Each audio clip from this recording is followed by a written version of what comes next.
Joining us to shed light on how 4 of the major terrorist groups are financed is security expert Derek Humble. Derek, good to have you here. Let's start with Al-Qaeda. And Al-Qaeda's been active for a very long time now, but let's look at the financing.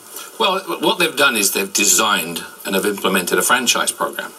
They learn through their processes of how to fund things, how to spend money, how to recruit money, and how that money helps them in recruitment. And we talk about a ratchet of violence where you've got to have 3 things to be a successful terrorist group. You've got to have funding, you've got to have recruits, and you've got to have marketing. Nobody's going to market you if you're not high profile. High profile is violence. Violence sells. Violence sells, and Al-Qaeda obviously has cells right around the world, but when we look to this map here, we can see where the base is. Well, that's the name of Al-Qaeda, is the base, yes. Right? So they're running things very successfully from Pakistan. They seem to be more involved in sponsoring and organizing and supporting these groups that are around North Africa. They're also down into Ethiopia, Yemen, all down around there. These guys are able to, for example, there is a situation where a Canadian diplomat and his partner were kidnapped. They went into the kidnap and ransom process. The local kidnappers in the Algeria area, what they did is they accepted $700,000. Al-Qaeda in Pakistan said, what are you, crazy? They're worth far more than that. So they are very, very hands-on.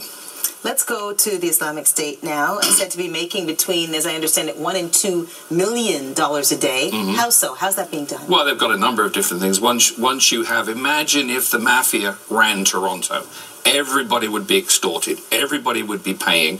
Everybody would be doing exactly what they're told. They don't have any controls like a typical government, so they can do whatever they want. Plus, they've got access to various borders. They're selling oil. They're selling all sorts of services. A lot of blackmail, a lot of extortion.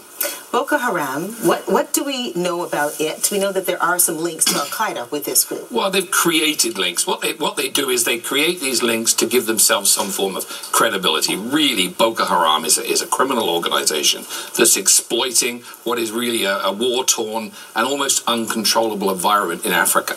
And people remember Boko Haram with the kidnapped schoolgirls and all of that. And we're looking at northern Nigeria there and the present and where it is based. Very, very lawless area. People have no idea of the scope and the size that these people operate in. And if the bigger the area they're in, the more difficult they are to police and control. That's a good point. Finally, Al-Shabaab.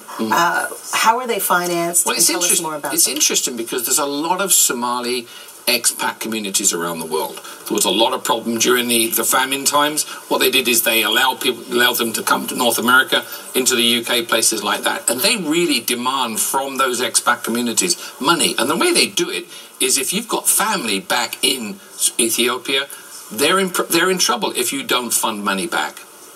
All right. Thank you so much for shedding light on this for us, Derek. Appreciate it. Up next on Canada AM.